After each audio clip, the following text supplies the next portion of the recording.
Kumusta? May share nga pala ako na experience ko nung bata pa ako. Sino sa inyo yung may nagawang kalokohan nung bata?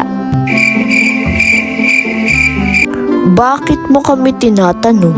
Magkwento ka na lang. Ay, ito na. Ngayon ay kukwento ko sa inyo ang kalokohan moments ko nung bata pa ako. Tara na! Number 1. Siyempre magsimula tayo sa pinaka-common. Doorbell sabay takbo. Ang boring, kaya nga walang magawa. Mga pre, nakikita nyo ba yung nakikita ko? Ano yun? Tara, doorbell. Pagkabilang ko ng 3, tatakbo kayo ha. 1, 2, 3. Speaking of kalokohan, meron akong tropa na lagi kong katandem pagdating sa mga kalokohan na yan. Tawagin na lang natin siyang Ray.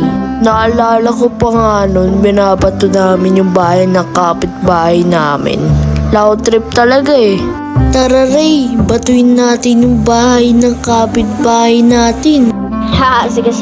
2,000 years later.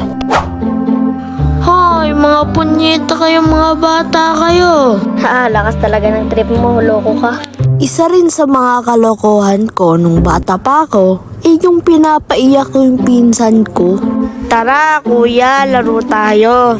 Di ko siya pinansin nun at nagkunwari ako na wala akong narinig. Alam nyo kung bakit? Yan na naman siya. Kakasabi lang na magkwento na lang eh. Ay, sorry. Di ko siya pinansin nun kasi ang plano ko ay hindi ko siya papansinin hanggang sa umiyak. Napakaiyakin pa naman yung pinsang ko na yun. Di lang siya pinapansin, umiiyak na siya. At sa ilang oras na hindi ko siya pinapansin, napapansin ko na umiiyak na siya. Susumbong kita kay mama. 2,000 years later. Nako, JR, pinaiyak mo na naman yung pinsan mo. Kulit mo talaga. La, prank lang yun. Anong prank? Magugas ka na lang doon, nakatulong ka pa. Talo! Sorry.